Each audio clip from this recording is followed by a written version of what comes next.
empresario farmacéutico Ibar Esteban Pérez Corradi está acusado de ser el autor intelectual del triple crimen de General Rodríguez. Los mataron de 16 balazos. Salcedo, ¿los tres cadáveres están juntos? No me ha acercado al lugar. Sebastián Forza, Damián Ferrón y Leopoldo Vina fueron encontrados acribillados a balazos. Aparentemente estaba enfrentado con Sebastián Forza por el negocio de la efedrina y habría pagado 100.000 pesos para que lo mataran. Estaban boca abajo y tenían marcas en los pies y en las manos de haber sido atados con precintos. Y antes de ir justamente a esa zanja, los asesinos mantuvieron los cadáveres en un freezer. Compartía muchos negocios con Forza. Ibar Pérez Corradi, socio financiero de Forza en la etapa de los medicamentos, socio en su oficina de los medicamentos, financista de Forza en más de 4 millones de pesos aproximadamente, de lo cual Forza es deudor. Y tenía vínculos comerciales con el cartel de Sinaloa. Y a su vez él ya tenía que analizar la línea de la efedrina a través del fallecido Tarcia hoy y de Martínez Espinosa, mexicano detenido vinculado al cartel de Sinaloa. Pérez Corradi fue detenido por primera vez en 2008 a pedido de la DEA por el tráfico de oxicodona, un analgésico derivado del opio. En 2010, en la causa de la mafia de los medicamentos, fue procesado por lavado de dinero, fue a prisión y luego liberado por falta de mérito. En 2012, el fiscal del triple crimen lo sindicó como el autor intelectual. Desde ese momento está prófugo. La realidad es que él no consideró que se daban las condiciones y que eran parciales en esa investigación y que iba a ser un chivo expiatorio. Y es lo que dijo: me voy, me profugo porque no están dadas las condiciones. Después de la triple fuga de los hermanos Lanata y Víctor Schillaci, aumentaron la recompensa por Pérez Corradi y comenzaron a buscarlo aparentemente con más intensidad. Hace una semana se dejó trascender a los medios que había sido detenido. Fue detenido Ibar Pérez Corradi, sindicado como el autor intelectual del triple crimen de General Rodríguez. Estaba en Paraguay, era una versión muy cierta que venía circulando desde hacía meses y finalmente lo encontraron en esa 30 kilómetros de Ciudad del Este. Pero a las pocas horas se supo que solo había sido demorado en Paraguay un argentino supuestamente parecido al prófugo. No está confirmado la detención de Pérez Corradi en el Paraguay. Independientemente de nosotros, hubieron varias detenciones, se está tratando de identificar quiénes son, si es la persona de Pérez Corradi fue habido o no. Lo único que tenemos por su vida. Hoy en Tercera Posición te vamos a contar en exclusiva los detalles secretos de la búsqueda de Pérez Corradi y por qué todavía no está preso. Para contar las cosas con precisiones hay que ir a esto, los papeles judiciales. ¿Sí?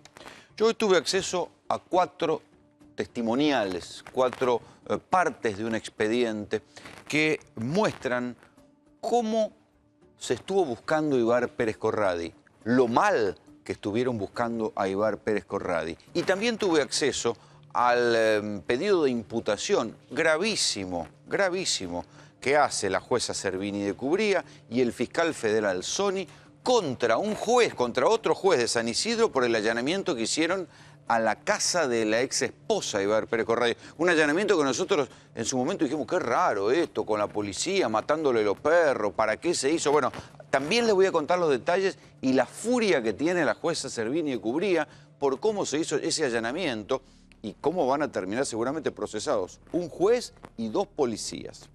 Pero primero les voy a contar que el 4 de agosto del año pasado, un señor desde Puerto Iguazú empieza a llamar a la División Búsqueda de Personas Desaparecidas del Ministerio de Seguridad de la provincia de Buenos Aires. ¿Sí?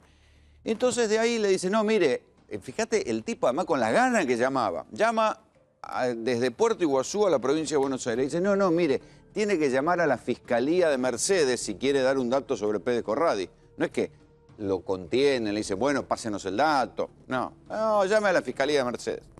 El tipo empieza a llamar a la Fiscalía de Mercedes y le daba ocupado. Vuelve a llamar al registro de personas desaparecidas. Ahí le dan un celular de la chica que trabajaba en mesa de entradas, cuyo nombre figura en el expediente, se llamaba Vanina. Entonces, finalmente, Vanina le toma la llamada a este señor que es el primero que da una pista en serio de dónde estaba Pérez Corradi. Este señor, cuyo nombre no voy a dar, cuyo trabajo tampoco se lo voy a contar, digamos que era alguien del entorno de Pérez Corradi, pero que no sabía que ese señor, a quien él veía asiduamente, era Ibar Pérez Corradi. Tan buena era la pista que este hombre cuenta que Pérez Corradi, se ve que es muy prolífico el hombre, estaba en pareja con una muchacha de nombre Gladys, de unos 23, 24 años, y que con esa mujer, en estos pocos años, vale decir desde el 2012 que se profugó hasta ahora, ya tenía 3 hijos. ¿Sí? La verdad, un récord. Y da la particularidad, cuenta, que este hombre, que él dice es Pérez Corradi, alquilaba, cambiaba de casa cada 4 o 5 meses, siempre en la zona de la Triple Frontera. La mayor parte de las veces alquilaba casas en Ciudad del Este.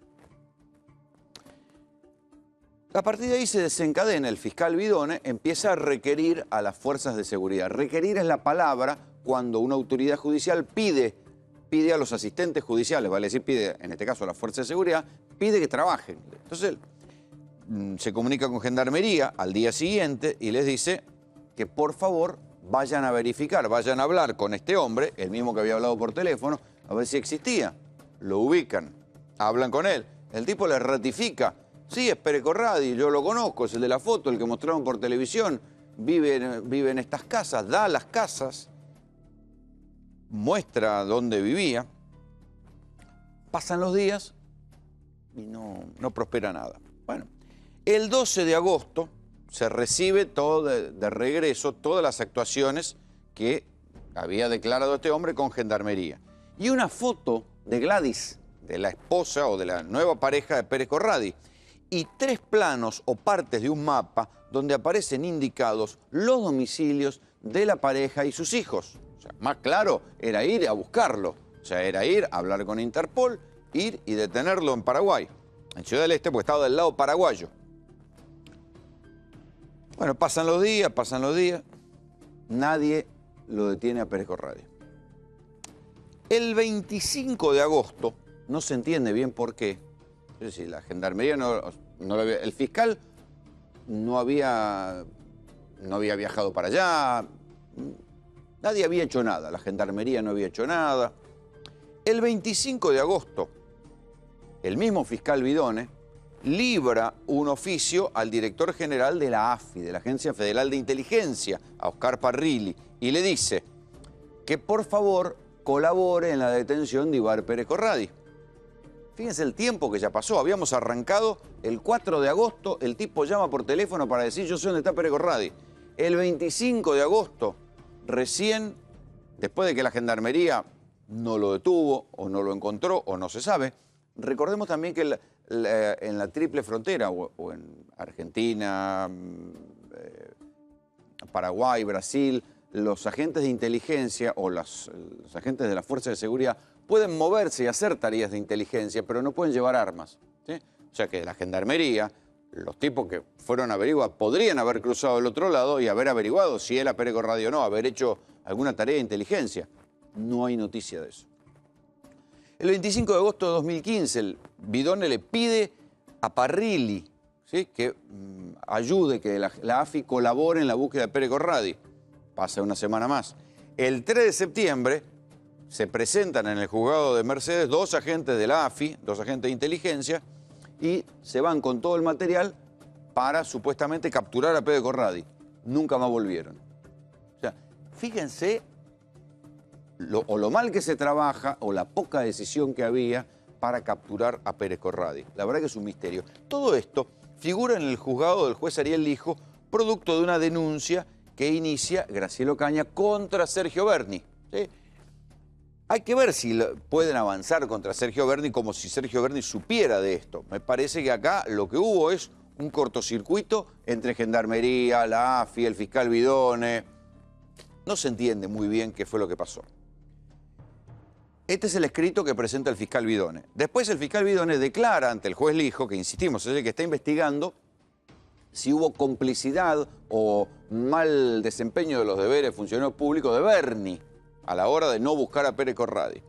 Y dice que después, o sea, acá ratifica Vidone que después de que aparecen los dos agentes de la AFI, de la ex-CIDE, nunca más tuvo información vinculada con este tema, por parte de la AFI ni tampoco por parte de la Gendarmería. Nadie más le dio pelota. O sea, fíjense lo mal que lo habían investigado. El otro detalle es, cuando lo tienen que ir a buscar no lo encuentran. Ahora, viene cualquier chismoso, tira un dato y le caen a la casa de la ex. Es interesante también porque en el mismo expediente del juez Lijo hay una declaración de un policía federal que cuenta que a lo largo de todo un año intervinieron los teléfonos de los parientes de Pérez Corradi, de la ex esposa, y que no encontraron ningún tipo de actividad. O sea que Pérez Corradi no hablaba por teléfono, ni nadie tenía noticias, ni nadie hablaba de él. Ninguno de los familiares, ni la ex esposa, ni la madre, ni el hermano, ninguno hablaba de Pérez Corradi. Les llamó la atención. Entonces, ¿qué hicieron? Intervinieron las computadoras. Y fíjense, se ve que Pérez Corradi no es ningún perejil, descubrieron que la computadora de María Isabel Corradi, la madre de Pérez Corradi, el prófugo, y de su hermano Sebastián Eugenio Pérez Corradi, funcionaban encriptadas. Entonces, ¿qué hicieron? Todo ese flujo de información que tenía la computadora, aunque estaba encriptado, lo grabaron y se lo dieron a la AFI y le dijeron, a ver si ustedes pueden descifrar esto. La AFI dijo, no, qué sé yo, nosotros no podemos desencriptar algo. ¿Sí? Pero lo interesante es este otro escrito que tengo en mi mano que demuestra por qué un juez de garantías de San Isidro manda allanar la casa de la ex esposa de Pérez Corradi.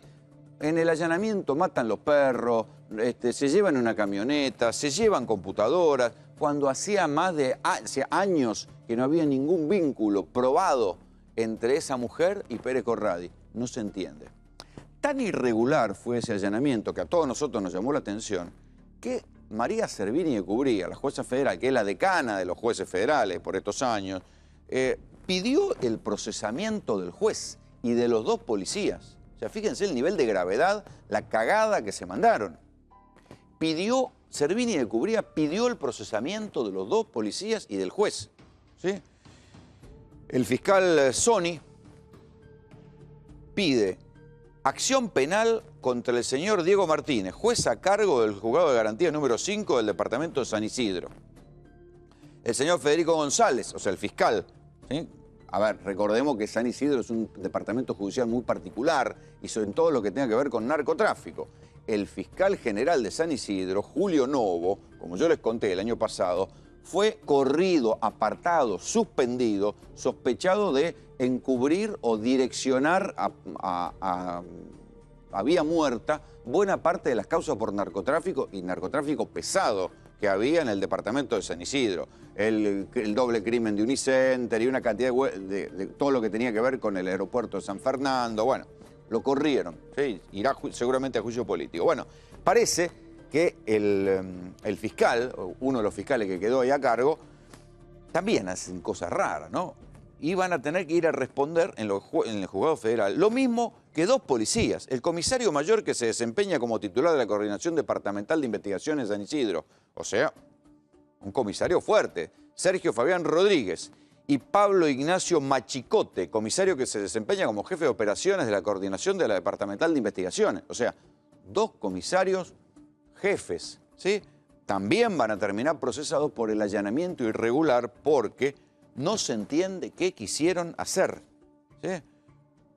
Dice que en lugar de... los policías dicen que recibieron un dato supuestamente de la Agencia Federal de Inteligencia. Con ese dato, ¿qué decidieron? Consiguieron que el fiscal le diera una orden de allanamiento, el juez le da la orden de allanamiento, o sea, los policías le dicen al fiscal, el fiscal le pide al juez, el juez le dice, sí, allanen, pero para buscar a Pérez Corradi. Los tipos allanan, rompen todo, matan los perros, ponen los chicos boca abajo, se llevan una camioneta, se llevan computadoras, intimidan a todo el mundo, no encuentran a Pérez Corradi. Cuando lo que decía la mujer es, ¿por qué no tocaron timbre? Yo les hubiera abierto la puerta. Les digo, tan irregular fue que van a terminar todos procesados. Entonces, ¿qué hay detrás de Pérez Corradi? ¿Qué hay detrás de Pérez Corradi que pasen tantas cosas raras? Un tipo llama y da la única pista certera el 4 de agosto. Un mes después, recién lo van a buscar y los que lo van a buscar nunca más se sabe nada. Esto lo cuenta el fiscal del caso. En cambio, a la casa de la mujer, donde ya estaba ultra archiprobado que no había nada, entran por orden de un juez y de un fiscal, entran, allanan, rompen todo en lo que se interpretó como un mensaje mafioso hacia Pérez Corradi o hacia alguien y terminan procesados todos. Hay algo raro en esta historia. Raro, además, fue que la semana pasada dijeran que lo había detenido Pérez Corradi y después Pérez Corradi nunca había sido detenido. Ahora vienen todas las leyendas, ¿no? Están los que dicen que lo protegen los narcos brasileros, que lo protege la policía paraguaya, que lo protege este, que lo protege el otro, que lo protege la DEA. Algún día se sabrá quién es en verdad Pérez Corradi. Nosotros, por ahora, lo único que podemos constatar es que se lo busca mal y que se aprieta a gente inocente. Bienvenidos a la tercera posición. El empresario Alejandro Bursaco, involucrado en el escándalo de corrupción de la FIFA, le dio a la justicia norteamericana $20 millones de fianza para estar bajo arresto domiciliario. Está acusado de haber pagado coimas millonarias a dirigentes de la Conmebol para obtener la televisación de torneos continentales. Entre 1991 y el presente, 2 generaciones de dirigentes de fútbol conspiraron para solicitar y recibir más de $200 millones en alianza con ejecutivos de empresas privadas que buscaban asegurar contratos lucrativos a través del sistemático pago de sobornos. Bursaco está involucrado en maniobras de corrupción que durante años habría ejecutado con muchos dirigentes del fútbol, incluido el fallecido mandamás de la FIFA y la AFA, Julio Humberto Grondona. Bursaco anda bien porque está dependiendo de nosotros. No, ojo. El torneo tiene muchas cosas, tiene los mundiales, tiene la Libertadores. No se va a sacar. No te la saqué porque si no quedan todos en la calle. De la totalidad de la fianza que pagó Bursaco, $15 millones corresponden a certificados de acciones de la firma Torneos y Competencias. De los $5 millones restantes, 3 fueron otorgados por sus abogados y por su hermano Eugenio Bursaco, el segundo hombre más importante del gobierno en la lucha contra el delito. Se siguió hablando de país de tránsito cuando en realidad el negocio ha evolucionado. Y ha evolucionado porque a los narcos les es muy fácil operar en Argentina. Alejandro Bursaco pasa sus días en un cómodo departamento en New York mientras atraviesa un complejo proceso judicial por el que podría tener una condena de hasta 20 años en prisiones de máxima seguridad. Para disminuir la pena, Bursaco acordó con la justicia norteamericana intercambiar información y se cree que ya involucró a muchos dirigentes del fútbol argentino, entre los que estaría el ex presidente de Quilmes y ex secretario general de la Conmebol, José Luis Meissner. Eugenio Bursaco, a ver, para que ustedes entiendan, es el viceministro de Seguridad. Es lo mismo que era Sergio Berni. O sea, Sergio Berni era el viceministro de Seguridad. Yo sé que obviamente la comparación no es verdad porque el cargo que tenía Sergio Berni era mucho más ostentoso que el que tiene Bursaco. La ministra de Seguridad actual es Patricia Bullrich, el viceministro es Eugenio Bursaco, pero la que aparece más, la que habla, la política, es Patricia Bullrich. La ministra de Seguridad de Sergio Berni era casi desconocida y el que aparecía era Sergio Berni. Igual, técnicamente, Eugenio Bursaco es el equivalente del macrismo a lo que era Sergio Berni durante el último tramo del kirchnerismo. ¿Ustedes se imaginan el escándalo que se hubiera armado si un hermano de Sergio Berni era el que ponía la plata, ponía $1,5 millones de su bolsillo para pagar la fianza de su hermano preso en el mayor escándalo de corrupción en curso que hay en el mundo hoy? Hubiera sido un escándalo. Acá pasó desapercibido. No sé por qué, pero pasó desapercibido. La noticia de cómo se compuso la fianza por la cual termina quedando en libertad condicional y no puede irse de Estados Unidos y creo que ni siquiera puede salir de Nueva York, Alejandro Bursaco, llegó a través de un cable de la agencia France Press, ¿sí? Y ahí viene el detalle. Uno de los detalles interesantes es que Bursaco pone $15 millones, los pone él como parte de las acciones de la empresa Torneos y Competencias. Esto sirvió para que vinieran directamente los representantes del gobierno de los Estados Unidos se sentaran en el directorio de torneos y competencias en una reunión de directorio. O sea, vinieron y dijeron, tenemos las acciones de Bursaco, nosotros participamos en la reunión. Fíjense qué escena surrealista. Y por otra parte, el costado político es este. O sea, el viceministro de Seguridad tiene al hermano preso, por más que esté en libertad condicional, tiene al hermano preso acusado de algo no menor, ¿sí? Acusado del caso de corrupción más grande que hay hoy en el mundo, que es el FIFA Gate, por el cual podría estar hasta 20 años en prisiones federales de los Estados Unidos. Claro, cuando le dijeron, mire señor, usted puede quedarse 20 años preso, ¿qué hizo Alejandro Bursaco? Empezó a hablar y gracias a lo que habló Bursaco es que vinieron los pedidos de captura para otros 2 peces gordos de la AFA de los tiempos de Julio Grondona, que son Eduardo Meissner, Eduardo de Luca y José Luis Meissner, ¿no? Que ahora creo que ellos están por ahí viendo si zafan y en qué condiciones está su arresto domiciliario. Ariel Borenstein es periodista, escritor del libro Don Julio Grondona, el dueño de la pelota.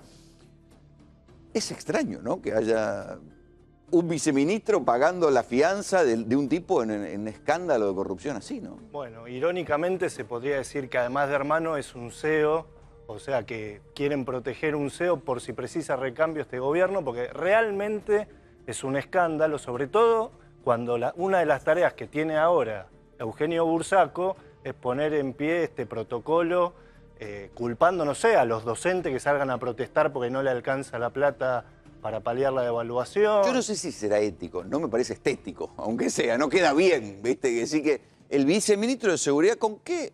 ¿Cómo te va a dar lecciones de seguridad un tipo que paga la fianza de un procesado por el mayor escándalo de corrupción mundial? Por eso es raro que nadie diga nada. Es raro, pero es coherente con las medidas que tomó también en relación a los medios, por ejemplo, con el tema del fútbol para todos, poniendo a Marín, que fue uno de los que gerenció Racing, o sea, va para un lado, pero escandalosamente dándole a Clarín, a Telefónica, un negocio, porque antes se decía 2 cosas del fútbol para todos.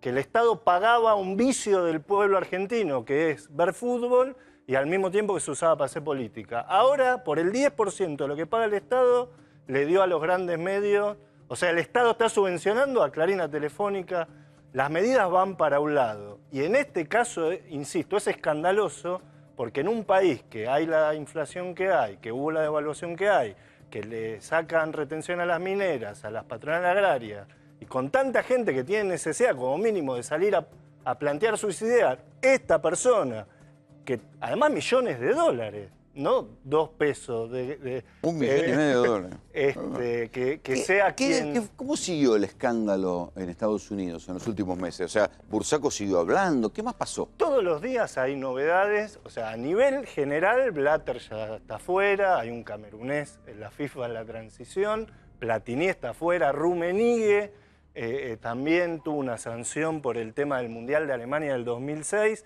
hace poco cayó el nuevo secretario general de la Conmebol, Naput, o sea, el presidente de la Liga Chilena que organizó la última Copa América, el de Colombia, o sea, hay toda una renovación con detenciones domiciliarias, el caso de Meissner ya está escarcelado, pero con pedido de extradición. O sea, pero sigue el pedido de extradición. Es un escándalo enorme.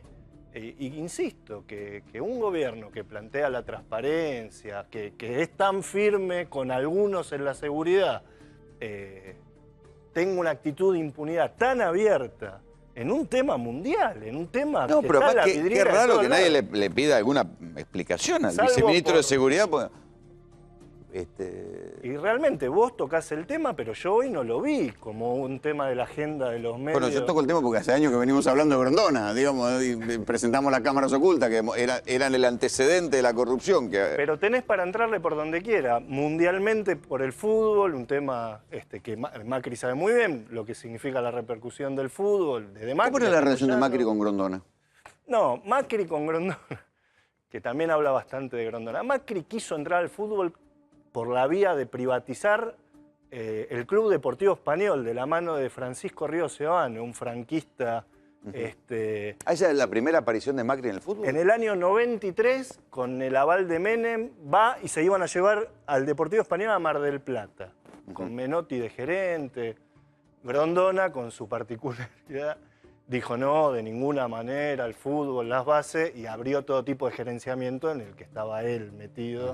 Pero a Macri, como sabía que era un pez gordo, le cerró la puerta. Después hubo varios intentos de hacer del fútbol sociedades anónimas. Como en España. Como en varios países, que en realidad en el país todavía no lo son, aunque de hecho es un mundo de negocios, pero es un elemento que no es menor y es importante que todavía sea de los clubes, puedan votar, etc. Macri fue uno de los campeones de impulsar reforma estructural, entre otras, para el lado de que sean sociedad anónima, de vuelta en el 99, gran cónclave en Como Ezeiza. parte de esas cuestiones de gerenciamiento es que Marín llega a Racing, ¿no? Claro, un año antes, Grondona le cierra la puerta, lo derrota, lo humilla, le dice este chico que es nuevo, sí, como que yo le quiera enseñar a vender autos, él nos quiere enseñar a nosotros a dirigir el fútbol. Lo derrota y un año después, con la quiebra de Racing, habilitan el gerenciamiento y entra Marín, entre otras, como se ¿Y ve mientras ahora. Macri estuvo en Boca, cómo fue la relación con Grondona? No, por eso. Macri quería cobrar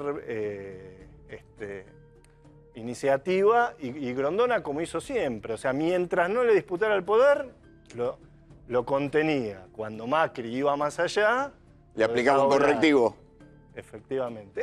Es la particularidad de Grondona que hablamos tanto, que Cristina misma, cuando quiso tener una carta contra el grupo Clarín, la única efectiva fue de la mano de Grondona sacarle el fútbol. Porque Sí, en todo lo demás, la ley de medios fracasó, papel prensa no pudo. Ahora lo hizo realzando la figura de Grondona, o sea, increíblemente. Pactando con el diablo. Pactando con el diablo y despidiéndolo con Blatter, un gran discurso encendido de Blatter en el velatorio de Grondona, con todo el mundo aplaudiéndolo, entre ellos el kirchnerismo. Pero bueno, muestra que la capacidad que tuvo Grondona en la AFA de cómo relacionarse con la política y cómo lo tuvo se a murió Macri. a tiempo, si no estaría preso. Cayeron todos, liga Todos por los tipos liga, que, confederación todos los por tipos que confederación. pactaban con Grondona están todos o caídos o presos. Desde la FIFA hasta la Conmebol hasta cada una de las ligas locales de toda América.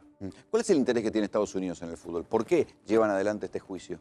Bueno, me parece, lo específico en el fútbol, se habían candidateado para uno de los mundiales del de 2022, que está Qatar, y un poco la sangre en el ojo les queda.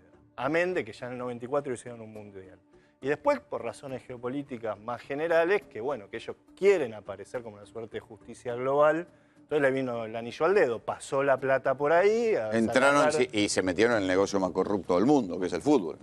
Sí, y que también muestra un poco la lógica, porque a veces caemos, bueno, es una particularidad criolla. O sea, cuando hay tanta plata, corporaciones tan pesadas, digo, insisto con esto, ¿no? Pues está presa Milagro Sala, uno puede decir ver, no ver, etc. Ahora, lo que está claro que Alejandro Bursaco, todos los dirigentes del fútbol, que está clarísimo prisión domiciliaria o no, como decís vos, el número 2 de seguridad del país es garante. Uno puede decir que nadie tiene la culpa de sus hermanos, ponele.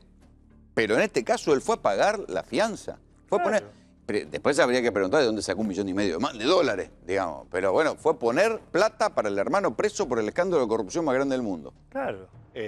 Siendo... No está ni siquiera previsto en ningún código eso, digamos, no es delito, no es que es un delito. Que no. le agarre un ataque, es un problema estético para mí. Un ataque de personaje de Guillermo Francella de amor familiar, bueno, que no agarre un cargo como el que tiene y que dé cuenta de su hermano. De todas maneras, también es bastante sintomático que funcionarios de este gobierno tengan como hermano a gente de este tipo. Ariel, gracias por venir. Gracias. Mientras tanto, ahora les voy a contar una historia glamorosa, ¿no? Porque, claro, ¿a quién no le gustaría tener en el gabinete a la hermana de la reina de Holanda? Bueno, el gobierno de Mauricio Macri ya la tiene. Esa chica se llama Inés Zorreguieta, tiene 31 años, pero no tiene muchos antecedentes, digamos, como para trabajar. El cargo que le dieron es tan largo que ni se lo voy a leer, porque tiene un cargo que es como una coordinadora de la zaraza en el Ministerio de Desarrollo Social que dirige Stanley, ¿sí? Que dirige Carola Stanley, creo que es la ministra de Desarrollo Social. Bueno, Inés Zorreguieta acaba de ser nombrada por un decreto firmado por el propio presidente Mauricio Macri Pero el decreto dice que no tiene los requisitos para estar nombrada en ese cargo. O sea, va a ganar 45.000 pesos por mes bruto, 37.800 más o menos en mano. No creo que necesite la guita, pero lo notable es que para llegar a ese cargo hace falta una serie de requisitos. Antigüedad en el Estado, haber coordinado equipos, título universitario. El propio decreto, yo no sé cuál es de todos los requisitos el que no tiene esta chica, pero el propio decreto que firma el presidente Mauricio Macri dice que por esta vez y en carácter de excepcionalidad y pese a que no reúne los requisitos, o sea, no lo estoy diciendo yo, lo dice el propio decreto del nombramiento de la hermana de la reina de Holanda, la nombran igual. Le voy a preguntar a Hugo Yasky, que es secretario de la Central de Trabajadores Argentinos. ¿Cómo te cae esto a vos mientras hay tantos despidos en los estatales? Y la verdad que como una burla.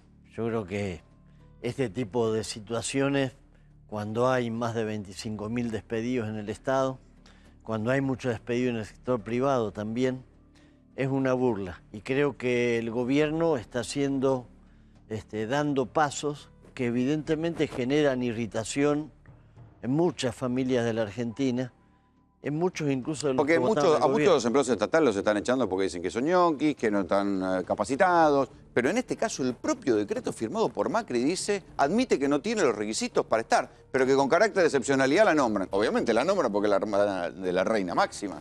En realidad, en primer lugar, en el caso de los empleados del Estado que dicen que no están capacitados, en los acuerdos que existen con los sindicatos está la obligación del Estado y el derecho de los trabajadores a recibir capacitación. El Papa Francisco emitió una declaración en ese sentido muy contundente. El Estado tiene que capacitar a su personal, no echarlo. Así que creo que de ninguna manera se justifica, y esto que vos estás revelando ahora es como la contracara de eso, ¿no? Es decir, alguien que dice no está capacitado... Ahí lo nombran. Claro. Me parece lo nombran porque es más glamoroso que ustedes. Ustedes no son muy glamorosos. Es un poquito mejor, sí. No tienen estirpe real. No tienen estirpe real. No damos la talla. ¿Cuántos despidos ya lleva el Estado? 25.000 aproximadamente. ¿Estado nacional o sumado? No, sumado. Municipios, como fue el caso de La Plata, que hubo 4.500 de entrada, ahora hay 2.600 que se reincorporaron. Provincia y nación. 25.000. 25.000. ¿Es mucho en la planta del Estado o es poco? No, es mucho y tenemos... Me dicen que hay 4 millones de empleados públicos. Sí, yo creo que ahí meten a los docentes, meten a la policía, quieren hacer una especie de combo como para que la gente diga, ¡ay, qué barbaridad!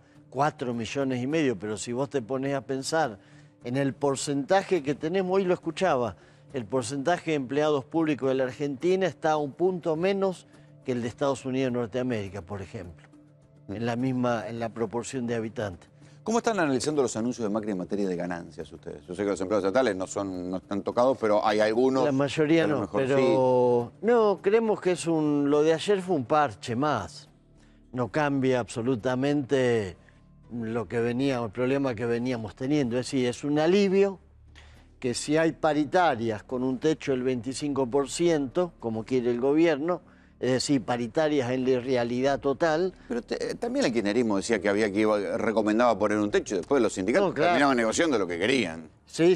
Todos los años pasaba lo mismo, era como una especie de baile ritual. Siempre. Donde se insinuaba que iba a haber un porcentaje, los sindicatos puteaban y después terminaban negociando lo que querían. Siempre, y esperemos que este año sea lo mismo. Es decir, que el gobierno diga, bueno, queremos un techo del 25%. Y nadie le dé bola. Y nadie le dé bola y podamos discutir sin ningún tipo de... Bueno, no es lo que pasó con los docentes, porque... Por eso. O los docentes, el propio ministro de Educación, que yo no sé de qué va a quedar disfrazado, había dicho que iban a dar un aumento que iba a terminar en un 40%, que llegaba al 40% en 2 tramos. Sí. Y hoy se desdijeron, ¿es así? Sí, ahora el ministro dice que no es lo que dijo. En realidad... Pero no había un acta firmado. No hay declaraciones públicas. Hay declaraciones públicas, está el video, está además la constatación a través de las declaraciones que tomaron los periodistas, están los periodistas de testigos, están los videos, y ahí claramente dice 28%, después 40,1%, Si lo traducís en cifras, pasamos de 6.060 a 7.800 en marzo y a 8.500 para el maestro de grado en julio. Eso o sea, los docentes iban a firmar. ¿Se equivocó Bullrich? No, habló, se fue de pico, se fue de Boca y después lo llamaron a sosiego. ¿Qué pasó? No, yo no creo porque no es que esto sucedió así, digamos, espontáneamente. Esto fueran discusiones, hubo varias reuniones que se hicieron públicas, otras que no fueron públicas, se intercambiaron números de ninguna manera. Yo creo que aquí lo que hay es un verdadero acto de desquicio en el gobierno, porque si un ministro va con una propuesta, la anuncia Pero hoy Bullrich públicamente... dijo que lo habían manipulado, que los docentes habían manipulado su propuesta. Mintió alevosamente, por eso lo vuelvo a decir. Están los videos que se filmaron donde el ministro, es más, los dirigentes CETERA no quisieron hacer declaraciones hasta que el ministro Porque era tan bueno que no lo podían creer. Claro, hasta que el ministro Bullrich no lo dijera. Cuando él lo dice, entonces los periodistas van a requerir, fue una sorpresa, buscan a los dirigentes de CETERA y de los otros gremios docentes y todos ratifican lo que dijo el ministro. Fue el ministro el que dijo eso, de manera tal que si además le agrega una burda mentira, es un papel, la verdad, indigno, lamentable para un ministro. O sea, pasémoslo en limpio. El ministro dijo, vamos a dar un aumento del 40%. Quedó grabado. Sí, 28, los docentes dijeron... 28% en marzo, 40.1%. Era el que terminaba acumulando. Eso queda grabado. Sí. Están registrados los videos. Y ahora dice que no lo dijo. Y ahora dice que no lo dijo. Que los docentes... lo manipularon, manipularon sus declaraciones. Manipularon, etc. La verdad que es lamentable. ¿Y esto en qué termina? Porque hoy los docentes se declararon en alerta de movilización. ¿Peligran las clases? Y yo creo que sí. Yo creo que el 26 CETERA tiene congreso. Hasta ahora veníamos, ¿cuál era el panorama? Hoy vamos a tener una propuesta por escrito y se llevaba el 26 a un congreso. Ahora no hay ninguna propuesta. No hay ninguna propuesta, están suspendidas las negociaciones en las provincias, que son muy difíciles, porque son 24 estados provinciales. Hoy Macri habló de eso y dijo que para él el techo tenía que ser del 25% porque lo estaban pidiendo las provincias. Ah, sí, bueno. Y dice que va a dejar de... que antes que el kirchnerismo intervenía, como queriendo decir que ordenaba que la paritaria fuera de alguna manera y que él no va a intervenir y que cada provincia se arregle. Sí, que no va a intervenir quiere decir que le suelta la mano a todas las provincias. Que no va a poner plata. Que no va a poner plata. Esto se llama no intervenir, no es que... Claro. No va a poner plata. Y además vos fijate, una paritaria del 25%, cuando hemos tenido solamente en los últimos 3 meses los aumentos de precios que hubo, los aumentos de las tarifas eléctricas, la devaluación que ya es del 50%, todo eso licuando el poder adquisitivo de los salarios y pretender que... De los docentes que tampoco son millonarios, digo. De los docentes, sí, de los docentes y de un montón de otra trabajadores. gente que venía más arriba en el sueldo se puede bancar, por ahí perder unos puntos. Claro. Pero los docentes ya venían escasos. Entonces, la verdad que el gobierno lo que pretende es extorsionar a los docentes y a muchos trabajadores, poniéndole esa presión de que no pueden discutir más allá del 25%. Y es inaceptable. Está bien, pero vos prevés un escenario de conflicto en las provincias o en lo nacional. Yo preveo un escenario de conflicto en las provincias, nacional, al comienzo de clases. Es un clásico también donde kirchnerismo que varias provincias no empezaban las clases. Sí, porque a veces las provincias no podían llegar o no querían llegar, porque la lógica de muchos gobernadores, ¿cuál es? Lo que yo le tengo que dar a los docentes se lo tengo que dar después a los empleados públicos y a los policías. Es más, cuando hicimos la ley de financiamiento, había gobernadores que no querían la plata esa, porque estaban obligados a ponerla en salario, porque decía, si ustedes me dan la plata a los docentes, pero yo después tengo que pagarle a mis empleados públicos y a la policía de mi provincia. Entonces, es un laberinto muy difícil, con un retraso salarial, porque durante muchos años la escuela la bancaron los docentes poniendo el cuerpo, simplemente. Pero la verdad es que ahora, con estos aumentos que hubo, pretender que la paritaria sea el 25% es algo absolutamente inaceptable. ¿Cómo ves vos lo que pasó en el cambio de gobierno? Con toda una idea, digamos, yo creo que incluso en vastos sectores de la población ha calado bastante hondo esta idea de que los empleados estatales son ñoquis, son vagos, que los docentes no laburan, ¿viste? Me parece que ha cundido un poco eso. Esas generalizaciones fáciles. Sí, mira, a mi gusto yo no la claro, creo, pero... Claro, pero es verdad. Cuando vos hablás con la gente en la calle, salta esa cosa. Hay un discurso perverso que tiende a desprestigiar todo lo que tenga que ver con el trabajador del sector público. Cualquier cosa, sea docente, sea el empleado de un hospital. Y eso tiene que ver con generar la idea de que finalmente esa gente, demasiado con que se les pague algo. ¿Entendés? Pues si vos vas a trabajar a la escuela, vas a trabajar al hospital, ya es demasiado con que te demos un salario aunque no te alcance. Y esa lógica perversa es la que fue degradando la función de muchos trabajadores estatales. Y si vos decís, ¿qué puede haber más importante que alguien que trabaje en un hospital? ¿Qué puede haber más importante que un docente en una escuela? Pues después vienen... Pero hay mucha gente que tiene mucha bronca con el ausentismo docente, por ejemplo. Esto sale en estudios, en test, digamos, decir, bueno, los docentes falta mucho. Yo creo que es un tema que se tiene que abordar seriamente como lo han hecho otros países.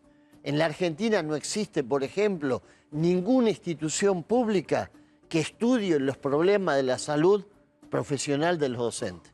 Problemas psíquicos y problemas físicos. Yo te encargo de estar enfrente de un aula con 20 pibes. No, claro, porque vos fíjate... Todos los días, yo me pongo a llorar al tercero. Pero vos fíjate, cuando la gente tiene un cumpleaños y tiene que tener a los chicos que están todos los días en el aula, termina el cumpleaños y los dos adultos se quieren... están desmayándose. Eso es todos los días, y en 2 turnos generalmente. Pero bueno, es una mirada que trata de degradar al docente. Y la verdad que en un país donde hay tantas injusticias, porque uno no entiende cómo... no sé, mira, el domingo salió un informe que yo lo leí, Suplemento Económico de la Nación, no sé si lo viste.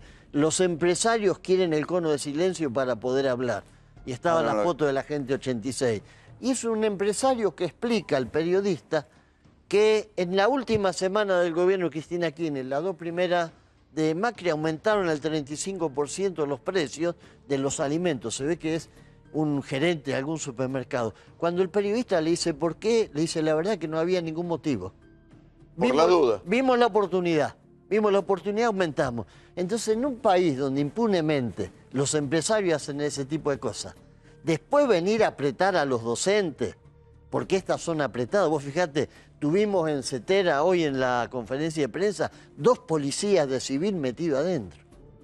Hace 40 años que en la Cetera no entra un policía de civil a apretar a nadie. ¿Y eran policías? Eran policías, está filmado, tenemos el video que está circulando por las redes sociales. O sea, ¿les mandaron policías? Mandaron policías dentro de Cetera. Incluso los periodistas que estaban en la conferencia de prensa ¿Y se identificaron como policías? Sí, después aparecieron los 2 de civil, uno con el pelo...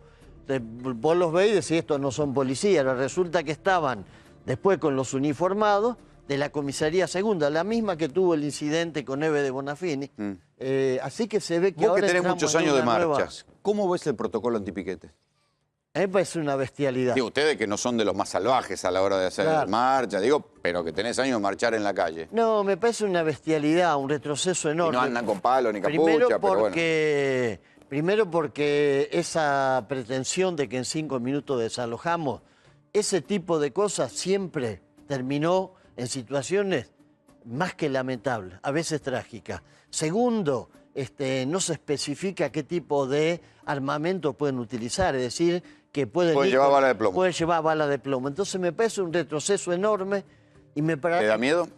No me da miedo. A mí, ¿No te da miedo que haya un muerto, digo? Claro, sí, por supuesto, porque cuando vos salís a la calle y tenés una marcha como vamos a tener el 24 de febrero, que salimos en contra de los despidos estatales, en contra del techo de las paritarias, y ahí puede haber 20.000 personas, vos tenés el miedo de la responsabilidad de que todo el que vino a la marcha tiene que salir ileso.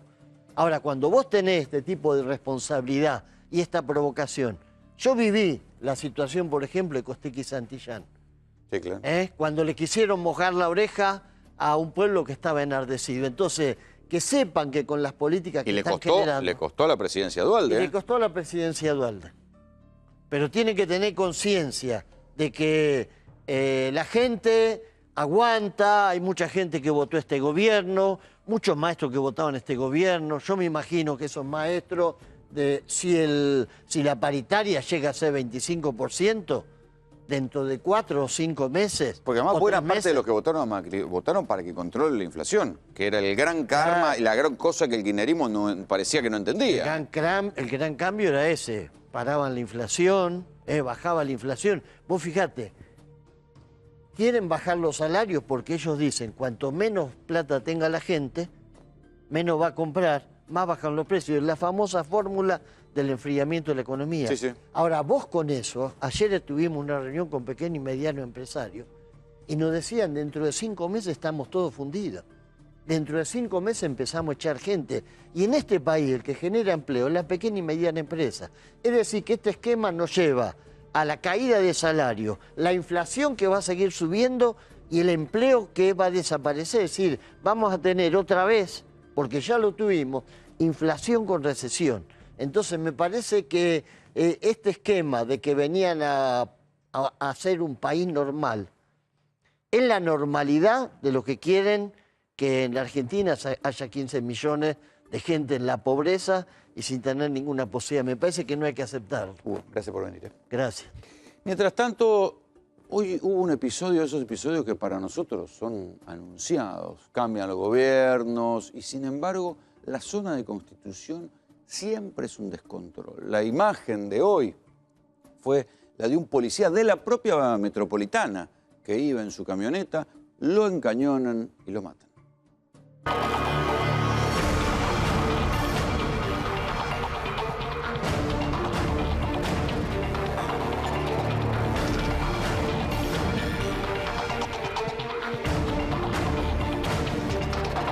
Estamos recorriendo el barrio de Constitución, que esta mañana amaneció justamente alterado al escuchar la noticia de que un policía de la metropolitana había muerto en este lugar.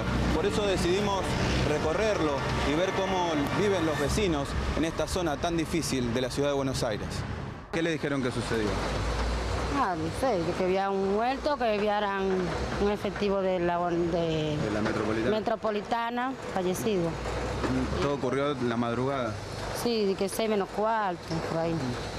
Es imposible vivir porque está tomado por el descontrol, la barbarie, la anarquía. Esto es una zona liberada.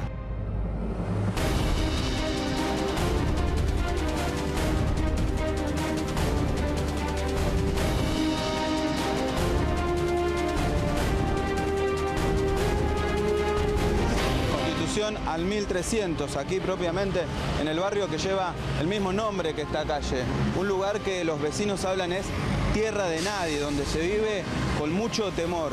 Esta mañana pasó un hecho lamentable donde murió un policía perteneciente a la Policía Metropolitana justamente. Fue en este lugar, aquí al 1300. El policía llegó con su camioneta EcoSport. Intentó estacionar en este lugar. Aquí fue cuando lo abordaron 2 delincuentes que le quisieron robar su camioneta. Él intentó justamente repeler este asalto con su arma de fuego. Se produjo un tiroteo de alrededor entre 10 y 12 disparos. El policía cayó herido de muerte. Los delincuentes lo remataron luego de otro balazo. En el intercambio de disparos, uno de los delincuentes cayó herido, el otro logró huir, pero a pocas cuadras fue detenido por la Policía Federal. ¿Cómo era este barrio antes? Era un barrio de barrio, ¿viste? Era una familia grande. Era toda la zona comercial esto. Y ahora se transformó en otra cosa. Me siento cautivo de la situación que se vive acá a La Redonda, porque no es una cuadra, no son 2.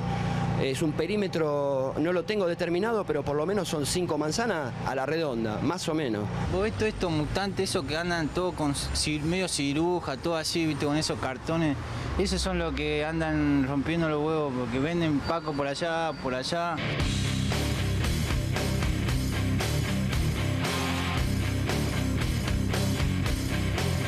Pasás el puente y es como si fuera el viejo oeste, ¿entendés? Que se cagan a trompada, que salen despedidos, se cagan a tiro, que está el otro que prostituta. Bueno, esto es más o menos parecido. Una vez me pasé a mí abajo del puente, me quisieron robar, me pusieron un cuchillo en el cuello y yo me defendí, ¿viste? Y justo vinieron la policía y dijo, ¿qué pasaba, no? Y yo le dije que me querían robar y los chorros salieron corriendo.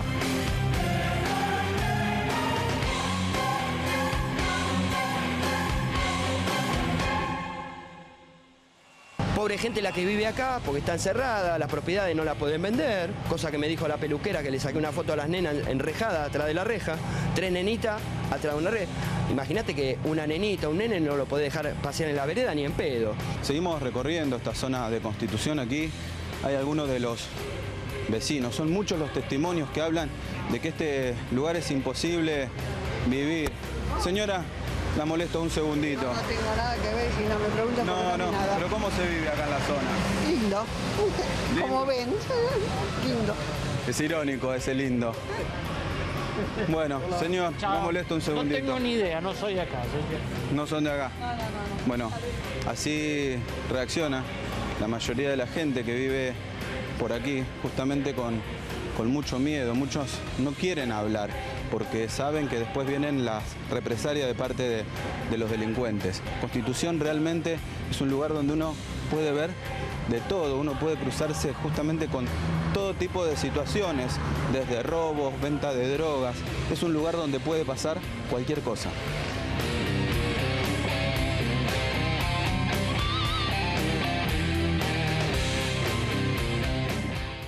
Debe ser fácil 12, 13 años que en diferentes programas vengo registrando lo que pasa en Constitución. Así fue que conocí a Margarita Meira hace ya 12 años, ¿sí? En un programa que se llamaba Punto Doc.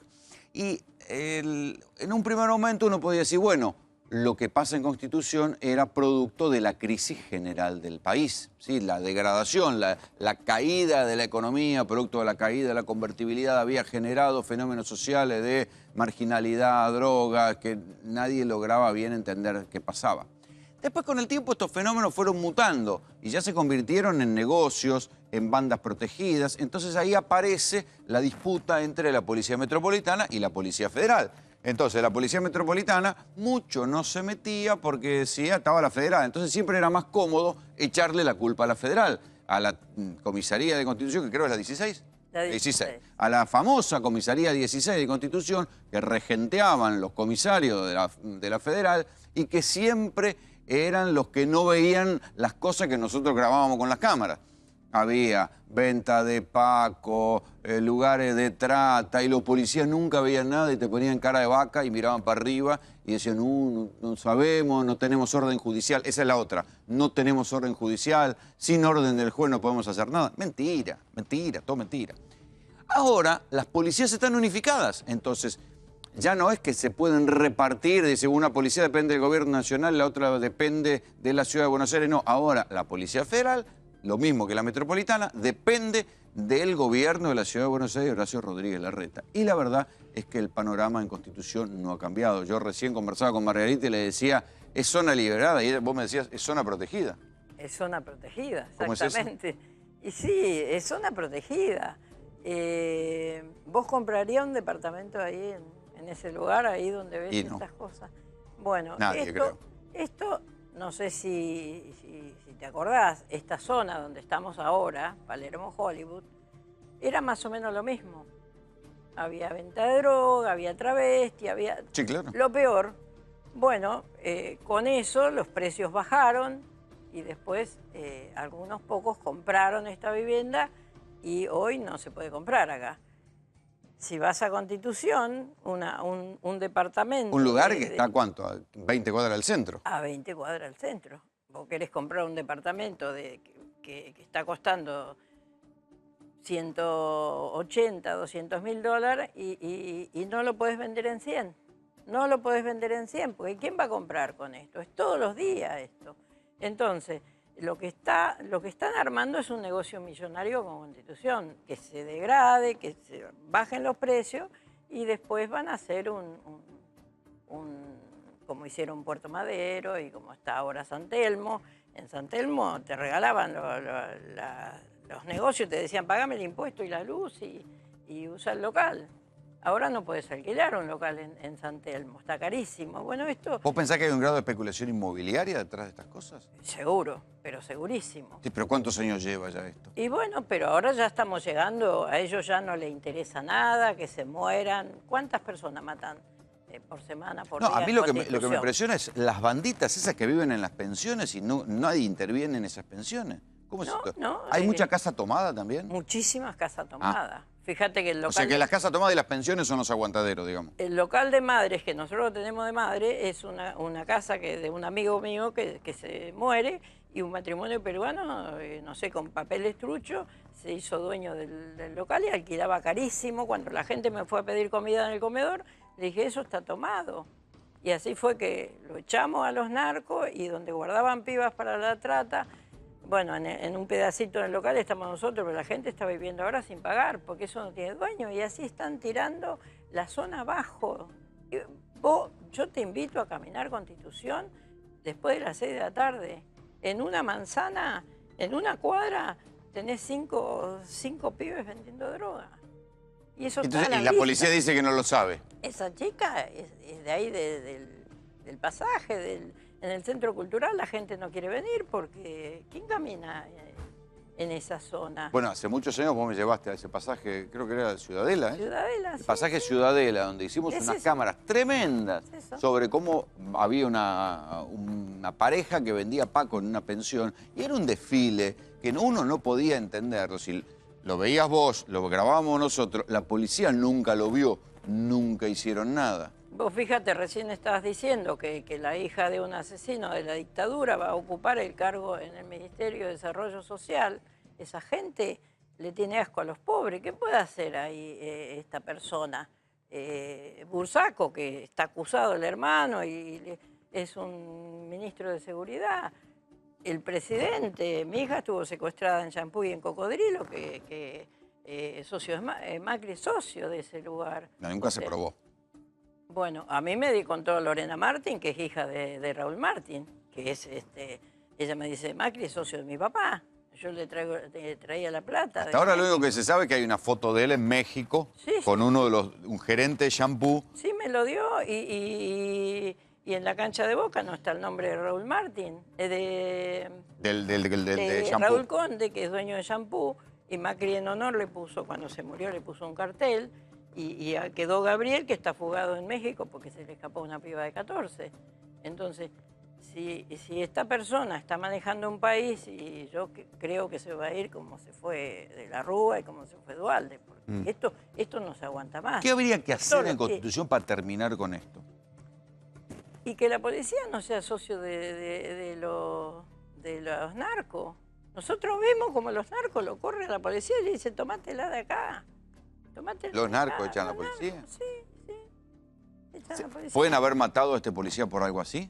¿Lo podían estar buscando? No tengo idea. No tengo idea. Me contaron las chicas que venían hoy al comedor, me dicen, mataron a un muchacho y después yo me entero que es de la Metropolitana. No tengo idea de esto, pero esto es todos los días. A mí hay algunas cámaras de seguridad que trascienden, que son impresionantes. Un tipo que está parado en una esquina y vienen, lo sacuden, lo afanan. No se puede caminar. No se puede caminar porque son pandillas, le digo yo, que te rodean y te roban todo y bueno. Está bien, pero digo, no es una gran organización de inteligencia, digo, deben ser fáciles de reconocer. Pero ahí están las cámaras. Ustedes deben saber que están registrando las cámaras de seguridad. Claro, las cámaras de seguridad. En esa esquina hay cámara, en la otra esquina, en todos lados. Pero ¿qué tenemos que hacer nosotros? ¿Poner una cámara propia para después decirle que detengan a esa persona? ¿Cómo está la cuestión de la trata en Constitución? Y lo mismo. La trata, imagínate, si la ministra le autoriza ahora, le da todo el poder a la policía para que desaloje una calle,